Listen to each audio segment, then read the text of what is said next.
Čia daugiau negali būti, kad aš nusivyliau žmonėmis, ne. Didžiausia neviltis ir nusivylimas ir beprasmybė ir atsiranda, kai atsiranda rutina, stagnacija. Kiekvienas mes esame savo srities geriausia versija. Aš nemoku taip gerai valyti, kaip valo ta valytoja, ta prasme.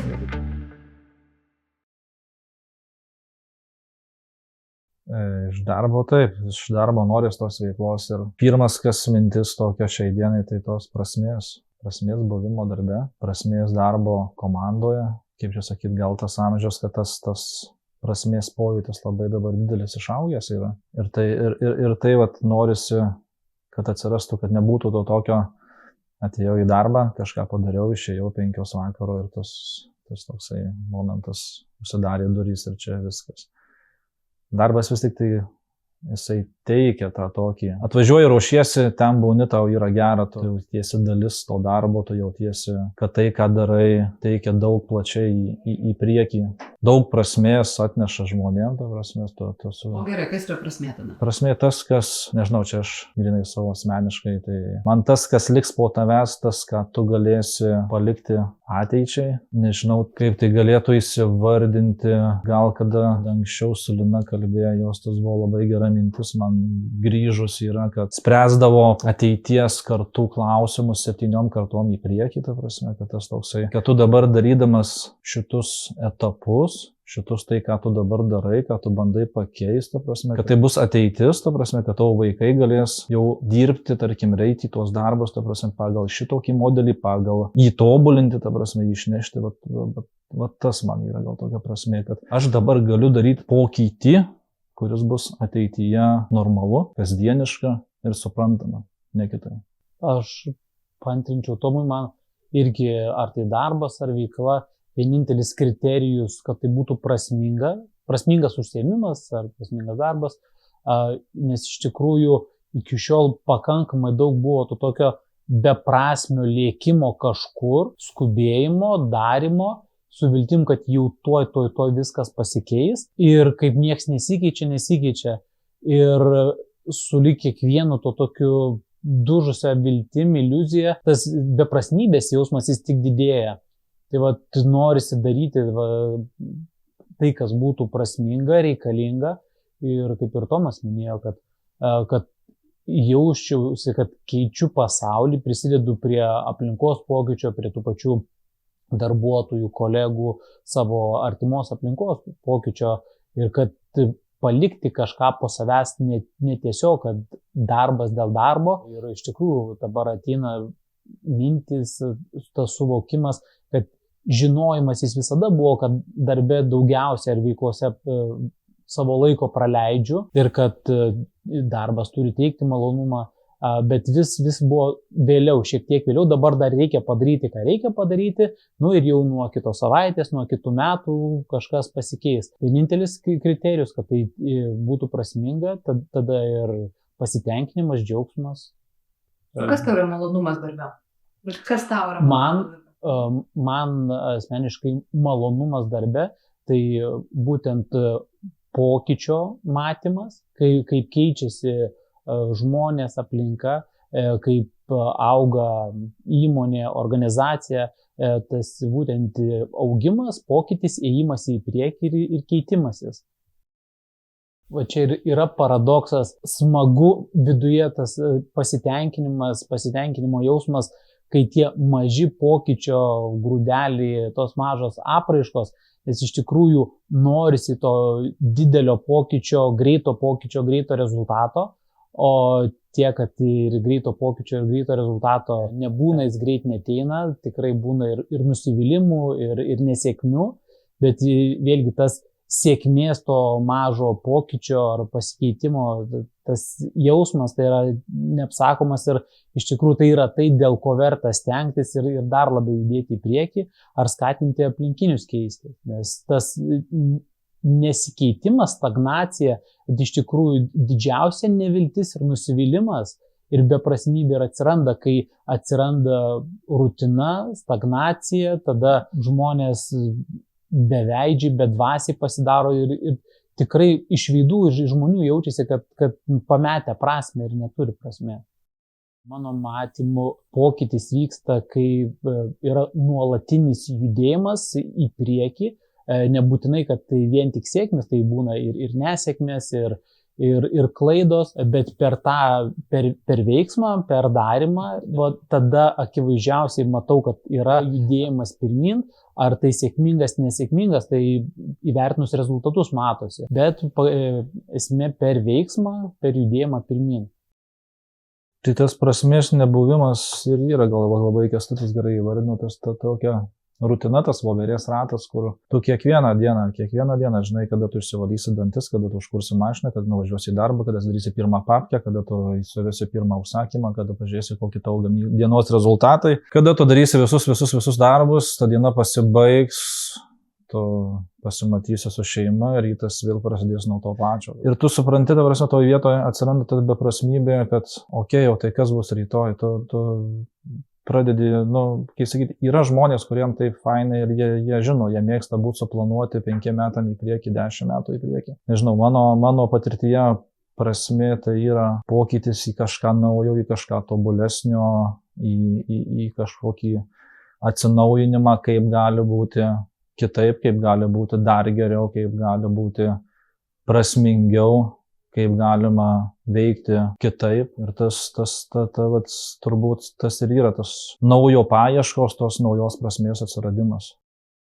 Jo, naujas kitaip atėjo su Kęstučiu kartu, mes kada pradėjom šito veikloje judėtas, tas naujas kitaip jisai mano istorijoje gal buvę ir iš anksčiau, kada prieš tai dirbau vienoje įmonėje. Aš gal natūraliai taip veikiau per komandos formavimą, būrimą, per žmonių įgalinimą, įprasminimą, per tos veiklos tokį kitokį organizavimą. Ir tik tai man tai gal buvo pačiam nesuprantami dalykai, kuriais aš natūraliai veikiau. Ir po to išvažiavimas į Bilbao, išvažiavimas į Ispaniją atvėrė akis, kad tai viskas yra apie tai, apie ką tu darai. Tai gal truputėlį kažkokiu daugiau aiškumo, daugiau žinojimo, taisyklių, gal daugiau to supratimo tokio atsiradimas, kuris tikrai leido pamatyti visą tą procesą kitaip. Ta visą žmonių įgalinimą, visą darbą su žmonėmis kitaip, žmonių įtraukimą į tą bendrą kūrybą, į tą bendrą veiklą, į tą bendrą procesą. Sakyčiau, ne, gal buvo tokių nusivylimo momentų, kai tu apie tai susimastai, kad gal aš turiu tokį gal tikėjimą, kad visi žmonės yra reikalingi, visi turi kažkokias užduotis šiam gyvenime ir su tais nusivylimais yra toksai. Kas yra nusivylimas, tai yra tik tai tavo supratimas, kad tavo problema, kaip greičiau sakyti. Ar tas žmogus nuvilintis, aš manau, jisai gal netinkama vieta, netinkamas laikas, kažkokios tai aplinkybės susiklostymas, bet tas nusivylimas, jisai tik tai tavo galvoje yra. Čia daug ko negali būti, kad aš nusivyliau žmonėmis. Ne, čia bet kokiu atveju vis tiek mes išsisukam į tolimesnę eigą ir tą žmogų tu kažkur kitam amplua, kitoje vietoje sutikdamas, tu juo gali didžiuotis. Nusivylimas, ne. Aš tikrai drąsiai galiu sakyti, kad tikrai nesu nusivylęs ir nenusivyliu žmonėmis. Būna liūdina situacija, galbūt aplinkybės ar kažkoks netikėtumo faktorius. Tai tikrai to tokio trumpo emocinio nusivylimo reakcijų tikrai būna, bet iš esmės aš turbūt vienas didesnių optimistų, kad aš tikrai tikiu žmonėm ir tikrai tikiu, kad visi yra geri, visi yra reikalingi. Bet taip pat paantrinsiu Tomui, kad esu įsitikinęs, kad būtent tik reikia kiekvienam žmogui rasti jo vietą ir mūsų patirtis rodo, kad įmonės veikloje, procese, darbuose būna, atrodo, vienoje vietoje žmogus tikrai sunkiai sekasi, ne tik, kad jam nesiseka, dar ir kitiems kartais maišo, bet atlikus minimalius pakeitimus arba rotacijas ir atsiskleidžia visai nauji žmonės, visai kitam amplua ir gražu žiūrėti ir netgi džiugu žiūrėti, kaip atsiskleidžia, kaip pasikeičia. Tai atsakant į klausimą, tikrai būdu. Aš sakyčiau vadovui, kuris niekada nesusidūrė ir nežino, kas tai yra, tai trumpai pasakyčiau, kad gyvos organizacijos tai yra tai, apie ką vadovas svajoja viduje, bet nežino, kaip tą pasiekti ir kaip ten nueiti. Nes aš galiu iš savo vadovavimo patirties pasakyti, kad irgi tą jausmą viduj turėjau, kad norėtųsi svajonėje kažkur tolimoje perspektyvoje, kad tai veiktų įmonė, kad tai būtų, bet nežinojau, kaip struktūruoti ir kaip tą padaryti. O gyva organizacija, tai ne tik vadovas, tai tie patys HR specialistai, personalo žmonės, jie irgi apie tai svajoja, tai apie tą patį žmonių įtraukimą, įsitraukimą, nes tiek vadovai, tiek ir personalistai ir vienintelį esminį klausimą sprendžia, kaip įtraukti žmonės, kaip įtraukti darbuotojus, kaip padaryti, kad jiem įmonė darbas būtų įdomu ir tam leidžia daug pinigų ir resursų. O ką mūsų patirtis ir kiek tai leido prisiliesti prie to, pamatėm, kad yra daug paprastesnių būdų, žemiškesnių būdų tą padaryti ir rezultatai akivaizdžiai didesni. Nes iš tikrųjų aš čia kažkada galvojau mintise, kad prieš pradedant tą prisilietimą, tai mūsų įmonės rezultatai padvigubėjo, o žmonių skaičius 10% sumažėjo nuo to tarpo, kai pažintis prasidėjo. Tai rezultatai kalba patys už save. Tikrasis žmonių įtraukimas. Čia Kęstutis prieš tai jau minėjo, kad netrukdyti žmonėms dirbti, ta prasme, tai čia yra numeris vienas atsakymas turbūt, o gal mano supratime tai yra įgalinti žmogų, priimti sprendimus, prisimti atsakomybę už jo daromą veiklą, toks kaip gal apibrėžimas neskambėtų. Ir tas įgalinimas žmogui, prasmės suteikimas galios tos negalių, o galimybės priimti sprendimus ir veikti komandoje, komandiškai viską daryti, ta prasme, tai aš manau, viena iš didžiausių organizacijų vertybė, ko daugelis labai siekia, kad kolektyvas nebūtų asmeniniai, kad jie veiktų komandos ir judėtų į priekį, kad nereiktų vadovų vienam nešti ant savo galvos, kažkokiam, nežinau, podcast'ą su labai gerai girdėjęs pasakymą, kaip padaryti, kad nereiktų nieko daryti, tai ta prasme, gyva organizacija būtų didžiąją dalimi apie tai. Tai nereiškia, kad vadovas turės nieko nedaryti, bet žmonių įgalinimas ir žmonių subūrimas vykdyti judėti tą pačią kryptimį, tai čia yra apie gyvas organizacijas. Mano nuomonė, žmonių įgalinimas, tai kaip prieš tai minėjau, netrukdymas žmonėms dirbti, bet man žmonių įgalinimas tai yra, kai žmonės nebijo priimti sprendimų ir prisimti atsakomybės. Ir kuomet jie nėra kaltinami ar kažkaip kitaip baudžiami, jie tada veikia laisvai, o tikrai kiekvienas geba priimti sprendimus savam lygmenį. Tuomet ir yra tikrasis įgalimas, kai jie drąsiai gali veikti ir nebijoti, kad bus kažkokios tai pasekmės.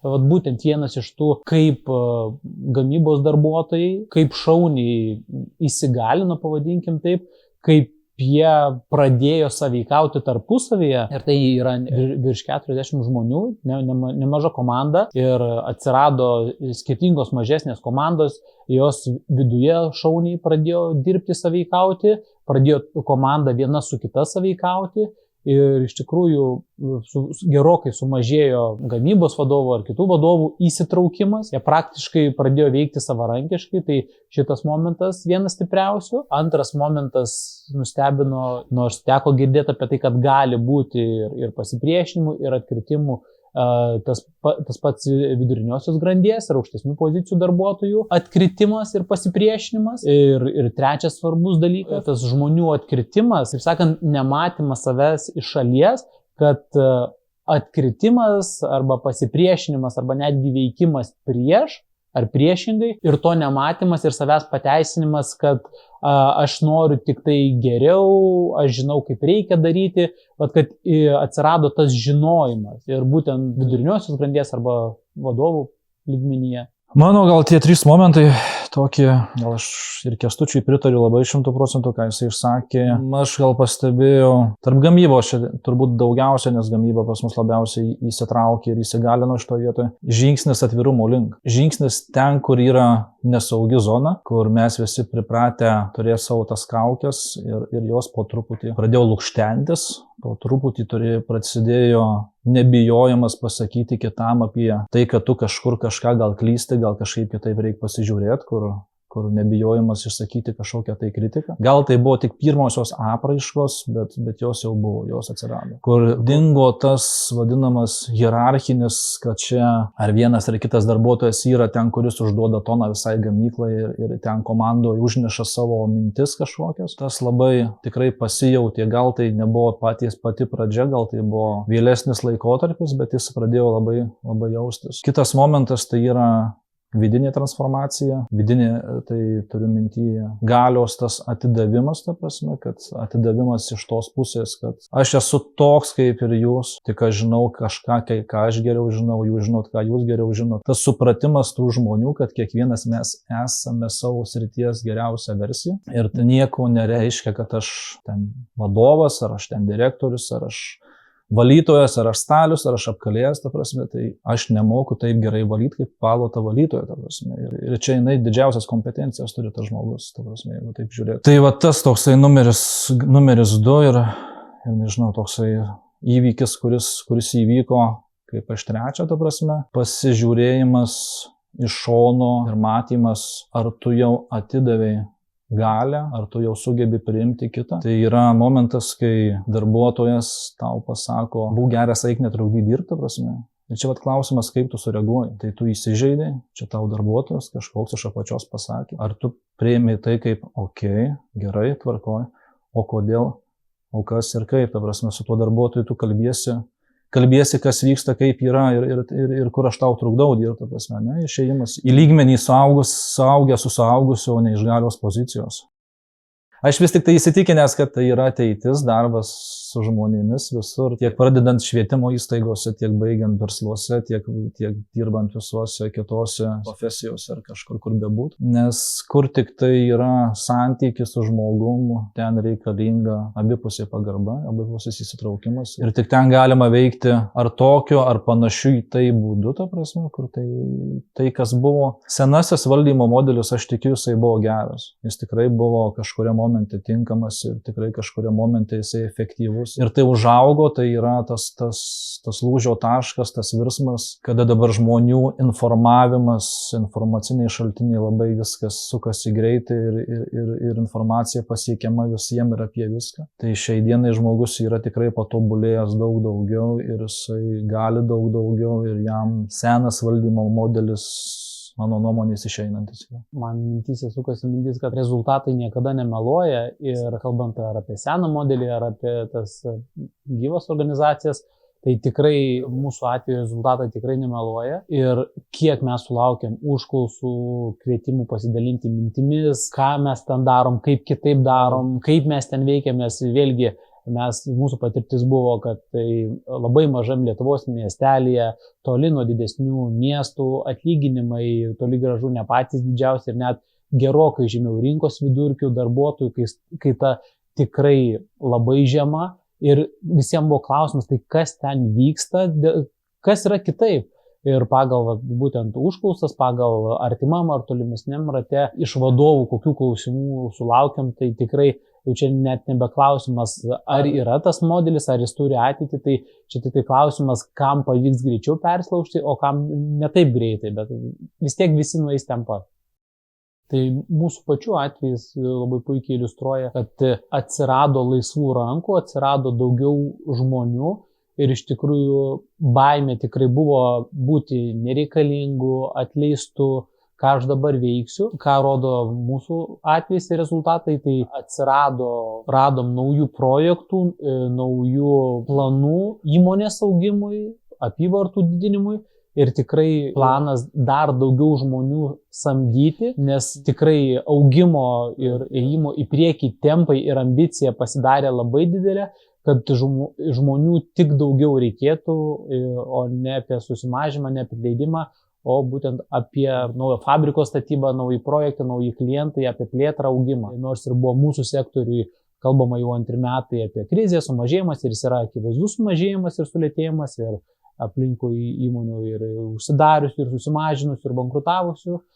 Mūsų atveju nieko panašaus nebuvo, mes kalbėjom tik tai apie augimą, plėtrą, naujų gamybinių pajėgumų statymą, nieko panašaus apie atleidimus, sumažinimus. Aš gal turiu kitokią matymą šitoj vietoje, ta prasme, kur tu esi, tarkim, aš kalbu konkrečiai apie save. Ką aš darysiu, žmonėsgi patys gali pasiskaičiuoti, gali planus pasidaryti, gali matyti, kiek reikia daryti į priekį, gali žiūrėti pagal sudarytus biudžetus, ką jie turi padaryti, ta prasme. Kur tu kaip ir prarandi savo funkciją ir ką tu gali daryti, prasme, šitoje vietoje. Klausimas yra toksai, ką tu turi savo žiniose ir ką tu gali dalinti su kitais. Ne? Tose vietose, kaip žmonės veikia ląstelėse, veikia skyriuose ir veikia visur. Ne? Ir čia gal atsiranda tas momentas, ta savo vidinio augimo, nebijoti užauginti lygiai tokį patį su tom pačiom žiniom ir kompetencijom kaip tu, kuris galėtų, kad ir atsiskirti ir iš įmonės ir išeiti ir kažkur toliau nešti visą šitą. Tai tas tavo darbo vietos ar praradimas, ar čia ta baimė, tai čia tik tai yra kelio pradžia, kur tu gali duoti, auginti ir skaidyti ląsteles, kaip Kęstutis minėjo, nauji projektai. Užauginkite kitą gerą gamybos vadovą, kitą gerą vadovą, sudarykite su juo susitarimus, atsidarykit naują kryptį, gal tai bus ne baldai, gal bus statybos. Gal žmogus iš savęs, iš prigimties yra architektas, tik tai jis dar to nežino. Tai čia, aš kai sakau, gyvenkit žmonių paieškose ir jų kūrybinėse galiuose ir tada atsidarys ne tik tai, kad mes kepsim bandeles ir ten darysim foteliukus, o labai plačiai galima išsiplėsti daug kitų sričių. Ir čia apie susitraukimą, minčių tokių nėra, plus kad žmonės galėdami veikti šitokiu būdu, matydami skaičius, matydami rezultatus, jie labai puikiai priima sprendimą, ką reikia daryti. Tai yra, žmonių pas mus atleistų nebuvo. Pas mus žmonės ištikus nuosmukiui užsakymų, tarkim, ar tai vadinamai kažkokiai krizai, toj vietoje jie sugebėjo priimti sprendimus, kad reiškia, mes turim patys pasispaust, patys susimažyti savo atlyginimus, toj vietoje, kad mes ištemptume, išgyventume, kad įmonės nesmugdytume toj vietoje, o ne tik tai prašyti, kiek tu man šį mėnesį sumokės. Čia yra darbuotojų viduje gamybai pačių sprendimas, kada buvo pastatyti faktai, kad mes turim užsakymų tiek ir mes turim galvoti, o mums atlyginimam reikia išmokėti pinigų tiek, mes turim galvoti, kaip mes turim tilpti su tais pinigais, su tais užsakymais. Tai čia nebuvo kalbos apie pelnus, apie kažką, čia buvo klausimas, kaip mes dabar išgyvensim. Žmonės, jie toj vietoje sudėtinga, aišku, įsitraukė ir buhalteriai, įsitraukė ir visi kiti, padarė paskaičiavimus, padarė analizę, pasiūlė žmonėm variantus, plus kad keli pasiūlymai iš jų pačių buvo atėję, ta prasme, kai mes ir jų buvo sprendimas patiems susimažinti atlyginimus. Tam laikotarpį, kol mes grįšim prie normalių užsakymų srautų. Fiziškai, ta prasme, visas momentas ir buvo tas, kad buvo pradžiai ištransliuota žinia, susirinkus visą gamyklą, visiems buvo papasakota, kokio situacijoje mes dabar esam, kur mes esam, kodėl mes čia esam, ta prasme, kad rinka yra tokia, kokia yra ir mes jos pakeisti šiai dienai negalim, ta prasme, ir buvo, kaip sakyti, sprendimai, ta prasme, sprendimas tas pats buvo siūlytas irgi atleisti žmonių, susimažyti atlyginimus, dirbti po 4 dienas, ten buvo gal nežinau, 5, gal 6 sprendimai pasiūlyti. Žmonės racionaliausiai pasigalvoja, ta prasme, susimažino visą gamyklą, absoliučiai nuo direktoriaus iki paskutinio žmogaus, ta prasme, visi mažinosi procentaliai. Ir tai gavosi ten susimažinimas atlyginimų kelių procentų. Nebuvo, kad kažkam sumažino 30 procentų, 20 procentų, ką mes ten girdim kitose įmonėse, kad jau dabar apkarpė atlyginimus, tai 20 procentų visiems, ta prasme. Ne, kada šito vietoje yra suma per visą gamyklą, ten gaunasi keli procentai, kurių pilnai užtenka pasidengti tam laikotarpiu išsilaikyti, kol mes grįšim į normalias vėžes. Ir vienas iš tų punktų, kas mūsų atveju tikrai nudžiugino, ir tas atvirumas įmonėje, kad nereikėjo slėpti, galvoti, ar pasakyti, ar nepasakyti, ką pasakyti, ar galbūt būti fainu, kaip suprast, nesuprast ar išgirst. Aš asmeniškai ir ta pati vadovų komanda išvengiam šito galvos skausmo ir nepatogumo, kadangi įmonė atvirumas tikrai didžiulis buvo ir kadangi situacija buvo tokia, kokia buvo, mes turėjome skaičius, padarėm susirinkimą, visiems pristatėme skaičius ir kokia yra situacija.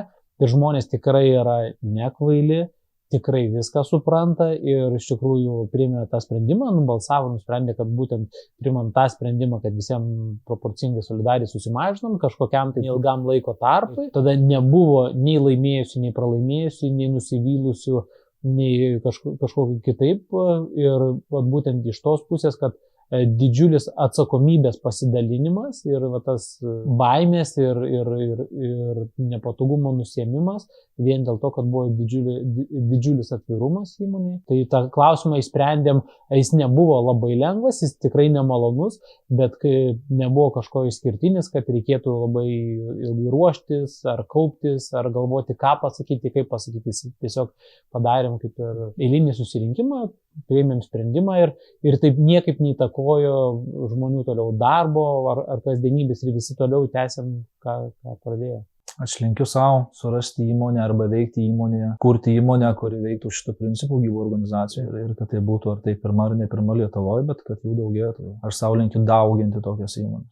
Aš savo palinkėsiu, tikrai žinau, matau, suprantu, kad esu teisingam kelyje, tai tiesiog nesustoti ir judėti pirmin ir dar didesniais tempais įtraukiant kuo daugiau žmonių, kuo daugiau verslų, kuo daugiau vadovų ir tiesiog nebijoti dalintis.